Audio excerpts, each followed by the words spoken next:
تعلقات کی اور رشتوں کی پائیداری کے لیے جناب سیدنا حضور المسیح نے فرمایا کہ تمہارا کلام ہاں ہاں میں یا نہیں نہیں میں ہو، جو اس سے آگے ہے وہ بدی سے ہے۔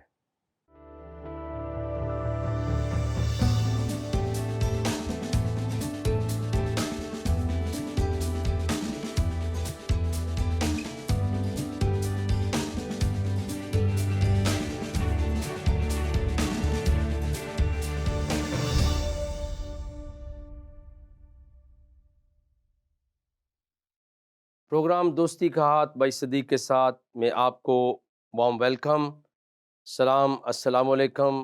اور رب کائنات سے دعا ہے کہ آپ کی فیملی، آپ کے عزیز و اقارب کے اوپر اس کا خاص فضل اور رحم رہے۔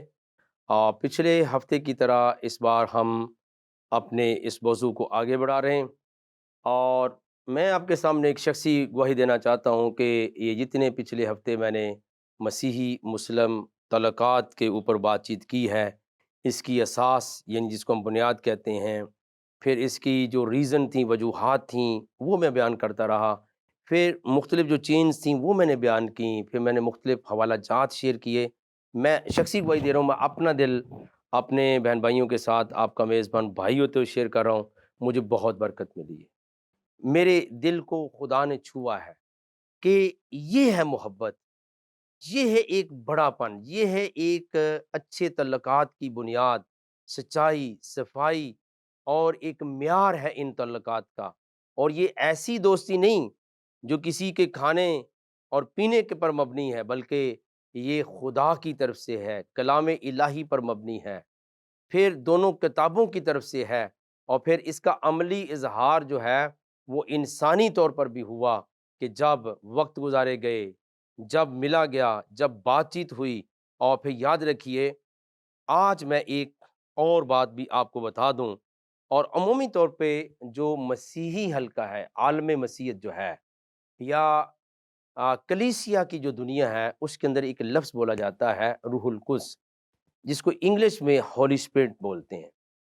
اب یہ بڑا آپ کو عجیب سا لگے گا، کیا یہ بھی مسیحی مسلم تعلقات کی کوئی ریزن ہے، یا اس میں سے بھی سپورٹ ملتی ہے، کوئی تائید مل سکتی ہے ہمیں؟ یس آف کورس، اس میں بھی تائید ملتی ہے کہ جو کانسیپٹ ہے روح القدس کا، تصور روح القدس جو ہے، جس سے بائبل کم و بیش بھری پڑی ہے، اولڈ ٹیسٹامنٹ یعنی جو انبیاء کی کتابیں، شریعت کی کتابیں، ان کے صحائف ہیں، اور بالخصوص انجیل شریف کا جو حصہ ہے، اس کے اندر اس کا بارہا تذکرہ موجود ہے روح القدس کا۔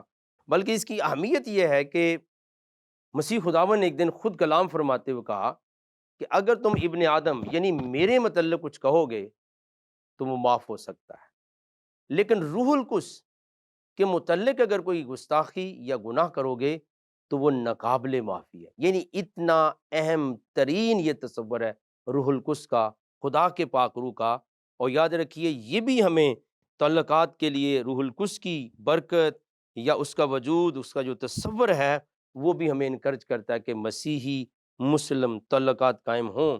تو چونکہ میں نے پہلے بھی کئی دفعہ دکھ کا اظہار کیا کہ ہم ایک دوسرے کی کتابوں کو پڑھتے نہیں ہیں، اس لیے ہمارے دل کے اندر مس انڈرسٹینڈنگز ہوتی ہیں، ہمیں نہیں پتا ہوتا کہ دونوں کے اندر کیا لکھا ہے۔ لیکن آج اپنے ناظرین کے لیے، اپنے پیارے بہن بھائیوں کے لیے، اپنے دوستوں کے لیے میں صرف پڑھنا چاہتا ہوں کہ یہ صرف عالم مسیحیت یا مسیحی ایمان کی ٹرمینالوجی نہیں ہے کہ وہ ایسا مانتے ہیں، بلکہ قرآن شریف کے اندر آئیے ہم دیکھتے ہیں، سورہ نمبر 5 ہے اور ورس نمبر 110 ہم دیکھیں گے۔ اس کے اندر اس کا جو ہے وہ کافی جواز اور اس کا جو ہے ثبوت موجود ہے۔ سورہ المائدہ اور ورس نمبر 110۔ اب اس کو ہم نے غور سے بھی سننا ہے، اور پھر ہم نے اس کو لوگوں تک بیان کرنا ہے کہ یہ بھی مسیحی مسلم تعلقات کی حوصلہ افزائی ہے۔ اس میں لکھا ہے، جب خدا فرمائے گا اے عیسیٰ ابن مریم، میرے ان احسانوں کو یاد کرو جو میں نے تم پر اور تمہاری والدہ پر کیے، جب میں نے روح القدس سے تمہاری مدد کی۔ اب اس کے اندر لکھا ہے، لفظ بھی سن لیں، کیونکہ یہ بات نہیں کہ میں مسلمان بہن بھائیوں کو سب کچھ باتیں بتاتا رہوں، انفارمیشن دوں، ان سے بات کروں اس پروگرام کے ذریعے سے۔ میں مسیحی بہن بھائیوں سے بھی کہنا چاہتا ہوں کہ یہ آپ کا لفظ نہیں ہے صرف کہ بائبل میں صرف استعمال ہوا ہے یا آپ عقیدت احترام ایمانی طور پہ یہ کہتے ہیں، بلکہ مسیحی مسلم تعلقات میں دیکھیے ایک ایک جو چیز ہے بڑی اہمیت کی حامل ہے۔ قرآن شریف بھی وہی لفظ استعمال کرتا اور لکھا ہے اس ایدتو کا بے روح القدس سے، یعنی اے مسیح ہم نے تیری مدد کی تھی اس کے ساتھ بے روح القدس سے، روح القدس کے ساتھ، اور یہی لفظ جو ہے وہ بائبل میں استعمال ہوا ہے۔ اور پھر اس کی انگلش ٹرانسلیشن جو ہے وہ یہ ہے، لکھا ہے کہ how I strengthened thee with the Holy Spirit, کس طرح سے ہم نے پاک روح کے ساتھ تیری مدد کی۔ تو اب مجھے بتائیے کہ اگر بالفرض مسیحی بہن بھائی اس کانسیپٹ کو چلو مان لیتے ہیں، زیادہ جانتے ہیں، زیادہ یوز کرتے ہیں، تو آپ مجھے بتائیے مسیحی بہن بھائیوں ہمارا کیا حق بنتا ہے؟ قرآن نے تو وہ بات کر دی ہے کہ مسیح کی جو اسٹرینتھن کیا اس کو وہ روح القدس کی قدرت سے کیا۔ تو یہ بھی ایک ایسا فیکٹر ہمیں ملتا ہے کہ ہم دونوں اطراف سے دیکھ رہے ہیں کہ قرآن اس کی بات کر رہا ہے، اور نہ صرف یہ بات کی ہے بلکہ سورہ 2 کے اندر، جسے ہم سورہ بقرہ کہتے ہیں، اس کی ورس نمبر 87 کے اندر بھی ایسا ہی کچھ بیان موجود ہے، وہ میں آپ کے ساتھ شیئر کرتا ہوں اور پھر یقینی طور پہ ہم آگے بھی بات کریں گے۔ سورہ بقرہ اور ورس نمبر 87 قرآن شریف میں لکھا ہے، اور ہم نے موسیٰ کو کتاب عنایت کی اور ان کے پیچھے یکے بعد دیگرے، یعنی وقفے کے بعد ہم پیغمبر بھیجتے رہے، اور عیسیٰ ابن مریم کو کھلے نشانات بخشے۔ اب یہ بڑی حیران کن بات ہے کہ جب موسیٰ علیہ السلام کا ذکر آتا ہے اور دیگر انبیاء کا، لیکن معجزات کا جو ذکر ہے وہ جناب حضور المسیح خداوند یسوع مسیح یا جناب مسیح کے نام کے ساتھ قرآن میں مرقوم ہے کہ ان کو وضاحتاً کہا ہے، حالانکہ معجزات کی ضرورت تو ہر دور میں تھی، لیکن نام لے کر قرآن شریف نے بیان کیا ہے کہ یہ پیغمبر آتے رہے، وَآتَيْنَا عیسیٰ ابن مریم البینات، کہ ہم نے ان کو نشانیاں دی، ان کو معجزات دیے۔ پھر لکھا ہے وَأَيَّدْنَاهُ بِرُوحِ الْقُدْسِ سے، اور ان کی مدد کی ہم نے روح القدس کے ساتھ۔ تو مذہب کے جو عقائد ہوتے ہیں، تعلیمات ہوتی ہیں، بڑی اہمیت رکھتی ہیں۔ تو آپ دیکھیے کہ اگر کسی مسیحی بہن بھائی کو یہ نہیں پتا، وہ یہ کہے کہ صرف ہم روح القدس کو جانتے ہیں یا بائبل مقدس کے اندر پاک روح کا تذکرہ ہے، تو میں آج آپ کے ساتھ کھل کے بات کرنا چاہتا ہوں، ایسی بات نہیں ہے، چونکہ ہم نے پڑھا نہیں ہوتا۔ قرآن شریف کے اندر بھی روح القدس کا ذکر ہے، اور میں نے ایکچوئل الفاظ پڑھ کے بھی سنائے ہیں، وَأَيَّدْنَاهُ بِرُوحِ الْقُدْسِ سے، اور نہ صرف اتنا معمولی سا تذکرہ ہے بلکہ اس کے اندر اس کا تکرار بھی موجود ہے۔ اور وہ تکرار کیا ہے کہ کم و بیش 21 مقامات پر قرآن شریف کے اندر روح القدس کا ذکر ہے۔ کتنے مقامات پر بہن بھائیو؟ 21 مقامات پر۔ اب اگر روح القدس کی اتنی بڑی اہمیت ہے، اور میں یس کل ہی ایک بہت میرے اچھے دوست ہیں، وہ پی ایچ ڈی ہیں اور بڑے عالم فاضل انسان ہیں، اور ان کا بڑا نام ہے، اور وہ ڈاکٹر صاحب ہیں، بڑے شہر میں رہتے ہیں۔ تو جب میری ملاقات ان کے ساتھ ہوئی، اور وہ مسلم عالم اور اسکالر ہیں، گولڈ میڈلسٹ ہیں پی ایچ ڈی میں بھی، تو یقینی طور پر جب روح القدس کی بات شروع ہوئی تو انہوں نے مجھے اتنا بڑا بیان دیا۔ انہوں نے کہا صدیق بھائی، روح القدس کے بغیر کسی نبی کو، پیغمبر کو کوئی الہام نہیں ملتا، کوئی کلام نہیں مل سکتا۔ اور آپ دیکھیے کہ جب روح القدس کی باری آتی ہے تو اسپیشلی جو ذکر ہوتا ہے وہ مسیح کا نام لے کر قرآن بیان کرتا ہے کہ ہم نے روح القدس سے ان کی مدد کی تھی، روح القدس سے تیری مدد کی۔ اور اب اگر دونوں طرف کے اقوام، دونوں طرف کے لوگ جو ہیں بہن بھائی سوچیں کہ یار اتنی بڑی جو قدرت ہے روح القدس، اس کا بیان صرف یہ کب ہم کہیں گے؟ صرف بائبل مقدس میں لکھا ہے، جب ہم عدم معرفت میں ہوں گے، جب ہم کم علمی میں ہوں گے، جب ہم اپنا نالج کو ایکسپلور نہیں کریں گے، جب ہمارے پاس برداشت نہیں ہوگی، جب ہمارے پاس وہ حوصلہ نہیں ہوگا کہ ہم کوئی اور چیز بھی پڑھیں۔ اور جب آپ پڑھیں گے تو آپ کو پتہ چلے گا کہ صرف ہم نہیں کہہ رہے، یہ تو قرآن شریف بھی بیان کر رہا ہے۔ تو ہمارا کیا ہوگا؟ ہم کسی مسلمان بہن بھائی کو کہیں گے جناب ہماری بائبل مقدس میں انجیل شریف تریسی میں روح القدس کا ذکر ہے، آپ کے بھی قرآن شریف میں روح القدس کا ذکر ہے، آئیے ذرا مل کے پڑھیں، آئیں ذرا ہمیں دکھائیں کہاں ہمارے ایک بھائی انہوں نے بیان کیا تھا، آئیں مل کر پڑھیں۔ تو کیا پیدا ہونا شروع ہو جائیں گے؟ مسیحی مسلم تعلقات جو ہے پیدا ہونے۔ تو میرا خیال ہے میں نے لاتعداد چیزیں بیان کی ان ہفتوں کے اندر، اور ہر بات پہ کیا تھا؟ مسیحی مسلم تعلقات تھے اور بنتے نظر آ رہے ہیں، ان کے اوپر جو ہے وہ برکت نظر آ رہی ہے، لیکن ہم نے سب نے مل کر ان کے اوپر کام کرنا ہے۔ اب اسلامی تاریخ کے اندر جب پیغمبر اسلام نے اپنے لوگوں کو جہاں وہ بھیجے گئے تھے، اور قرآن شریف کا یہ بھی بیان ہے کہ اے پیغمبر آپ ڈر سنائیے مکہ والوں کو اور اس کی ارد گرد کی بستیوں کو۔ اب چونکہ اس کے اوپر بھی بڑے وہ مناظرانہ سوالات ہیں، لیکن میں تو دوستی کا ہاتھ بھائی صدیق کے ساتھ پروگرام لے کر آیا ہوں، اور میرا کہنا یہ ہوتا ہے کہ ڈیبیٹس کی ناٹ ون دا سولز، مناظر روحیں نہیں جیتے، لیکن میری جو ڈویژن ہے، میری جو حکمت ہے یا میری جو رائے ہے وہ یہ ہے کہ ایگریمنٹس کو ہمیں پہلے لانا چاہیے، صحت مند آرگومنٹس بھی ہونے چاہیے، اور ڈیبیٹیبل پوائنٹس بھی ہوتے ہیں جب معاملہ پھنس جائے، لیکن ہمیں یہ نہیں کہ ہم پہلے ڈیبیٹ کو لڑائی کو لے آئیں تو پھر کوئی بات ہی نہیں ہوگی۔ تو جب پیغمبر اسلام نے کیا کیا کہ اپنی نبوت کا اعلان کیا، تو پتہ ہے کون لوگ تھے جو ان کے مخالف ہو گئے، جن میں وہ بھیجے گئے تھے؟ اور اکثر یہ مناظرانہ ایک سوال کیا جاتا ہے، جی جناب یسوع مسیح، جناب حضرت مسیح تو اسرائیل کی کھوئی ہوئی بھیڑوں کی طرف بھیجے گئے تھے، وہ منجی عالم تھوڑا ہو سکتے ہیں؟ تو یہ میں کیٹیگوریکلی کہتا ہوں کہ قرآن شریف میں آیت موجود ہے، کسی موقع پر اس کے اوپر میں یقیناً آپ سے بات چیت کروں گا اپنے پروگرام کے ذریعے۔ قرآن یہ کہتا ہے کہ اے محمد ہم نے تجھے بھیجا ہے مکے کی طرف ڈر سنانے کے لیے اور اس کی ارد گرد کی بستیوں کو۔ اب اگر ہم اس آیت کو لے کر بیٹھ جائیں تو سوال یہ پیدا ہو جائے کہ ہم چائنا میں کیسے اسلام کی تبلیغ کریں گے، پاکستان میں کیسے کریں گے؟ تو جو دعوت ہوتی ہے نبوت کی، اس کے مدارج کو سمجھنا بہت ضروری ہے، اور یہ صرف اس موضوع سے نہیں، لیکن تھوڑی آپ کی علمی معلومات کے لیے کہ سنت الہی یہ ہے، خدا کا طریقہ، سنت کا طریقہ ہوتا ہے۔ سنت الہی یہ خدا کا طریقہ یہ ہے کہ جس نبی کو وہ بھیجتا ہے وہ کن میں بھیجتا ہے؟ ان لوگوں میں جن میں وہ ہوتا ہے، پیدا ہوا ہوتا ہے، ان میں بھیجتا ہے، ان کی زبان میں بھیجتا ہے، تاکہ ان کے لیے پیغام آسان ہو جائے۔ اور سب سے پہلے جو اس کے ایڈریسی یا مخاطب ہوتے ہیں وہ دیگر ملکوں کے لوگ نہیں ہوتے، بلکہ اپنے لوگ ہوتے ہیں۔ اور آج کے بعد یہ نہیں بار بار کہنا، اکثر میں سن لیتا ہوں صدیق بھائی آپ کا پروگرام تو ٹھیک ہے لیکن فلاں مولوی صاحب نے یہ کہا ہے، فلاں عالم نے یہ کہا۔ نہیں، عالم کی بات نہیں، آپ خود سے دیکھیے کہ جب پیغمبر اسلام نے اپنی دعوت کا آغاز کیا تھا، اسلام کی دعوت کا، پروموشن کا، تو کہاں سے کیا تھا؟ اپنے رشتہ داروں کو اکٹھا کیا۔ کوئی مولوی، کوئی عالم اس بات سے اعتراض نہیں کر سکتا، کوئی مسلم بہن بھائی جو پڑھا لکھا وہ اعتراض نہیں کر سکتا، آپ نے اپنے رشتہ داروں کو جمع کیا، دعوت دی، وہ مخالف ہو گئے، ٹھیک؟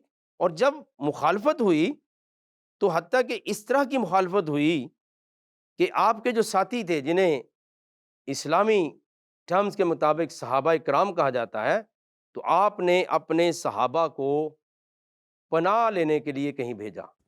یہ بہت اہم ترین معاملہ ہے۔ جب وہاں تنگ کر رہے تھے مکہ کے لوگ، اور اس میں غیر لوگ نہیں تھے، ان میں ایک آپ کے چچا تھے ابو جہل، ابو لہب بھی موجود تھے، اور بہت سے لوگ تھے جو آپ کو مارتے تھے، تنگ کرتے تھے، اور جو بھی پروموشن تھی۔ اب اگر شاید اس کے ذریعے ہم بات چیت کر سکتے ہوتے تو میرا ایمان میں رکھتا ہوں، اگر آپ انصاف پسند ہیں، آپ ضرور مجھے کہتے کہ شاباش صدیق بھائی، آپ نے اس چھپے ہوئے موضوع کو چھیڑا ہے، اور آپ بار بار فیل کریں گے اس گفتگو میں کہ جب بھی اسلام پر مشکل وقت آیا ہے وہ گئے کہاں ہیں؟ وہ مسیحوں کے پاس گئے۔ یہ میں نے پہلے ہی باتوں کے وسیلے سے پیش کیا قرآن میں۔ اب جو واقعہ ہے اس کو ہم ہجرت حبشہ کہتے ہیں، مائیگریشن ٹورڈز اباسینیا یا ایتھوپیا، جو ماڈرن ورڈ ہے ایتھوپیا، اس کے طرف ہجرت کی۔ اور اس کا محل وہ کیا ہے؟ کیوں یہ واقعہ پیش آیا کہ مکہ کے لوگ اور آپ کے رشتہ دار، آپ کے جو چند ساتھی ملے تھے، جو فالوورز بنے یا لسنر پیدا ہوئے وہاں پر، ان کو بھی مارنا چاہتے تھے۔ جب ان کو مارنا چاہتے تھے تو آپ نے کیا کیا؟ پیغمبر اسلام نے فیصلہ کیا کہ تم حبشہ کی طرف ہجرت کر جاؤ۔ دکھ بھری بات یہ ہے کہ ایون ملک پاکستان میں سلیبس میں کبھی یہ سٹوری ہوا کرتی تھی، نجاشی بادشاہ تھا، اس کو کنگ نیگس بولتے ہیں، اس کی سٹوری تھی کہ کیسے مسلمان بہن بھائی گئے اور وہاں پناہ لی۔ اور آج یہ جو اس پروگرام میں اور اگلے پروگرام میں جاری رہے گا، میں یہ ریفیوج کے متعلق بھی بات کروں گا کہ یہ کیوں ہے کہ جب بھی پناہ لینی ہوتی ہے، وہ پیغمبر اسلام کا دور ہو یا آج ماڈرن ورلڈ ہو، ہم ہمیشہ رخ ان کنٹریز کی طرف کرتے ہیں جن کی بنیادیں کرسچن یا کرسچینٹی پر ہیں۔ یہ بڑی کھل کے بات کر رہا ہوں۔ ان میں امریکہ ہو سکتا ہے، یونائٹڈ کنگڈم ہو سکتی ہے، آسٹریلیا ہو سکتا ہے، کینیڈا ہو سکتا ہے، فرانس ہے، اٹلی ہے، جرمنی ہے، یعنی جہاں جہاں بھی ہم کہتے ہیں کہ یہ جی کرسچن کنٹریز ہیں نہیں، لیکن ان کے ساتھ ان کی بنیادیں کبھی تھیں، وہاں کرسچن کی میجورٹی ہوتی ہے، تو جتنی پناہ ہے جس کو ہم ریفیوج کہتے ہیں، اسائلم کہتے ہیں، یہ وہاں ہی لیا جاتا ہے اور وہی لوگ صرف دیتے ہیں۔ مزے کی بات یہ ہے اس وقت 52 58 جتنا بھی نمبر ہے اسلامی ملکوں کا، یہ آپ نے میرے بھائی اور بہن بن کے یہ بات سنی ہے کہ ان تمام ممالک کے اندر مکہ شریف سے لے کر برونائی تک، پھر یو ای تک، پھر جتنے اور اسلامی ملک ہیں، کسی میں مسیحیوں کو، یہودیوں کو، سکھوں کو، ہندوؤں کو پناہ تو کیا ملنی ہے، کسی مسلمان کو بھی اسائلم نہیں ملتا ہے۔ اگر جائیں، اگر آپ اوور سٹے کریں گے تو آپ جیل چلے جائیں گے، آپ کو وہ بند کر دیں گے۔ آپ لاکھ کہیں ہم ایک ہی کلمہ پڑھتے ہیں، ہم سیم نبی کو مانتے ہیں، سیم قرآن شریف کو مانتے ہیں، اللہ کا واسطہ دیں، رسول کا واسطہ دیں، وہ آپ کی ایک بات بھی نہیں سنیں گے۔ کون سنے گا؟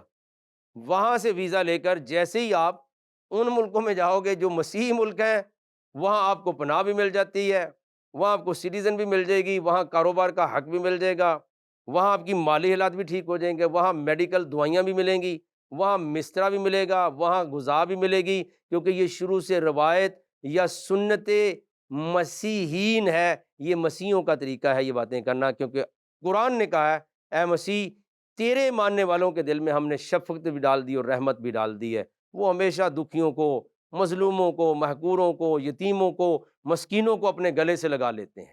ٹھیک ہے، جب یہ حالات پیدا ہوئے تو پیغمبر اسلام نے فیصلہ کیا، اور یہ میں آپ کو کچھ باتیں بتانا چاہتا ہوں کہ ہجرت حبشہ جو ہے یہ 2 بار ہوئی ہے، یعنی 2 بار جب پرسیکیوشن ہوئی، اور ریپیٹڈلی کہہ رہا ہوں یہ پرسیکیوشن کرسچن نے نہیں کی، یہودیوں نے نہیں کی، کون کر رہے تھے؟ وہی لوگ جو پیغمبر اسلام کے محمد عربی کے رشتہ دار تھے، اسی نیٹو ٹاؤن کے، اسی ملک کے رہنے والے تھے، وہ ان کو قتل کرنا، مار دینا چاہتے تھے، ستانا چاہتے تھے۔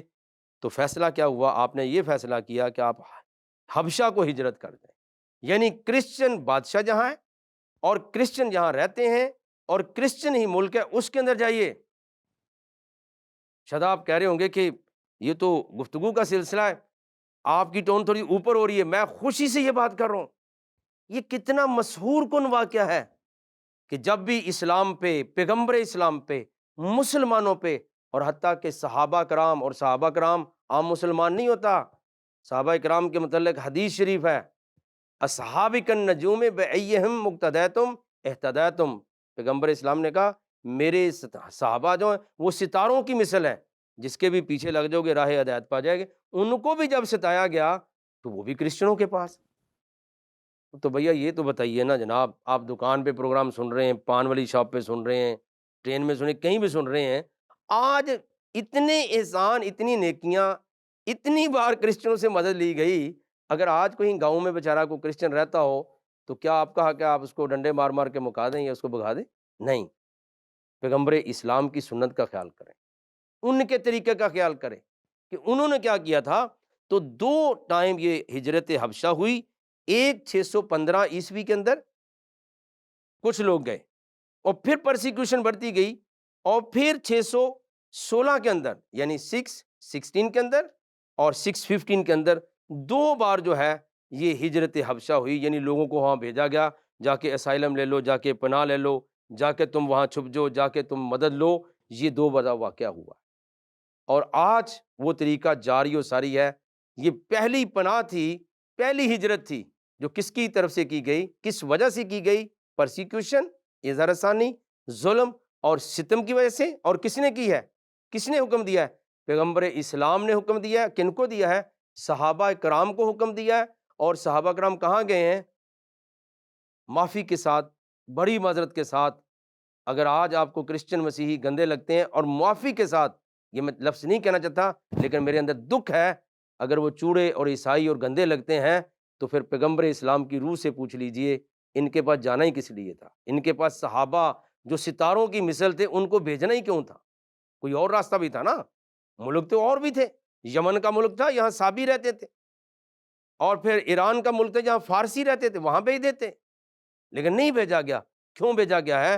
کہ سورہ الحدید 57 سورہ کو میں نے اپنے پروگرامز میں کوٹ کیا ہے، اور 27 ورس میں لکھا ہے، اے عیسیٰ مسیح، ہم نے تیرے ماننے والوں کو، تیرے ایماندار بندوں کو جو تجھے مانتے نا، ان کے دل کے اندر ہم نے رحمت اور شفقت کو ڈال دیا ہے۔ اے مسلمانوں، پوری دنیا میں جو تمہارے سب سے بہترین دوست ہیں وہ ہیں جو کہتے ہیں ہم مسیحی ہیں، کیونکہ ان میں درویش ہیں، ان میں پرہیزگار ہیں، ان میں رائچیس ہیں، ان میں عالم ہے، اور وہ تکبر نہیں کرتے ہیں۔ آئیے تھوڑا سا میں تاریخی بات پڑھ کے آپ کو سناؤں، آپ حیران ہوں گے کہ پیغمبر اسلام کا جو یہ فیصلہ تھا یہ کس قدر جو ہے وہ اہمیت کا حامل ہے۔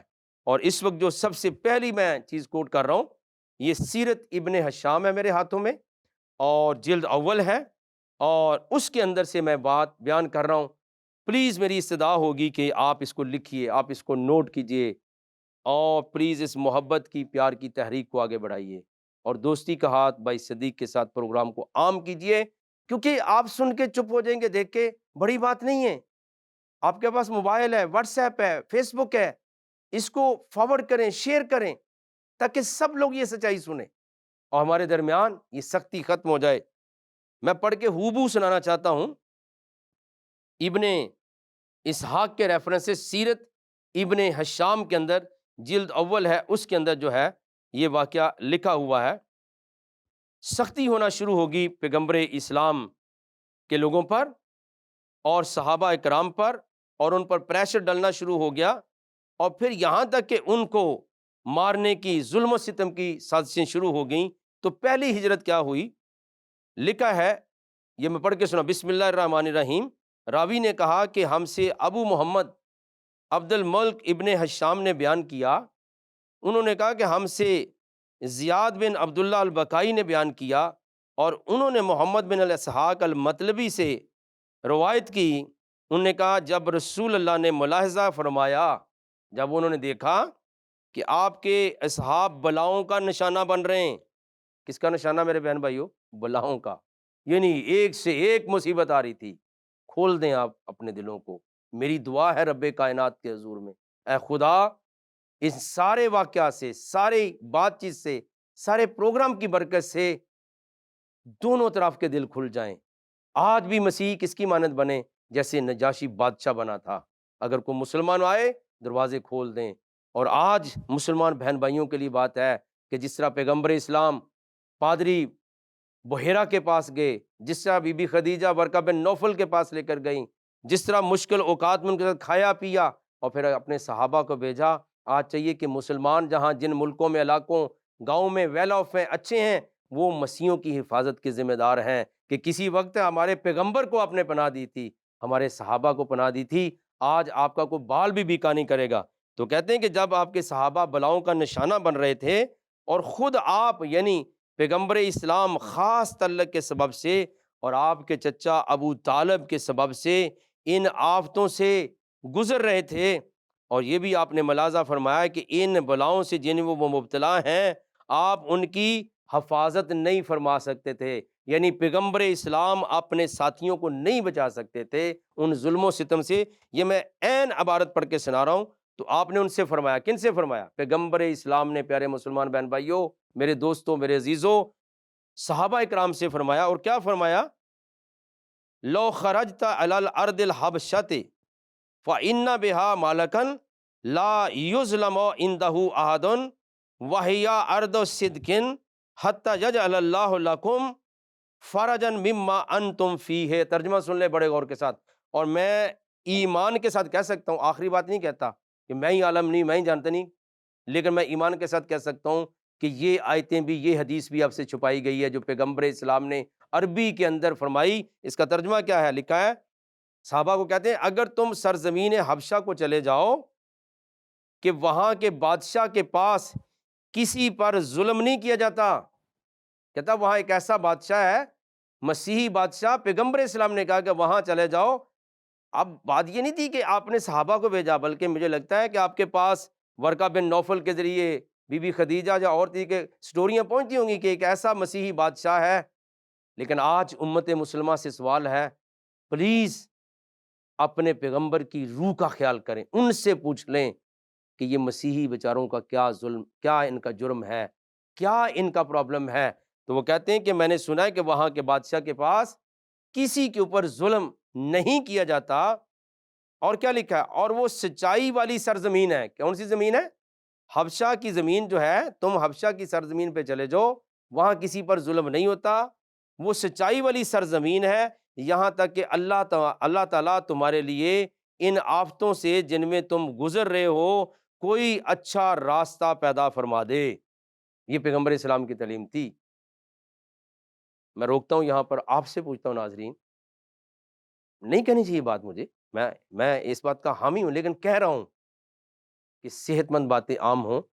اگر وہ کرسچن بادشاہ، کرسچن کنٹری، ممالک اور لوگ اتنے خراب، اتنے ناپاک، اتنے کافر، اتنے بدتر تھے، آپ ہے نا، پھر پیغمبر کو تو نہیں، پیغمبر تو خدا کی وحی کے مطابق چلتا ہے. اور اگر آپ کا ایمان یہ ہے تو پھر کیا فرمایا، آپ کے اس فرمانے پر آپ کے صحابیوں میں سے بہت سے مسلمان فتنوں کے ڈر سے سرزمین حبشہ کی جانب نکل کھڑے ہوئے کہ اپنے آپ کو بچا لیں.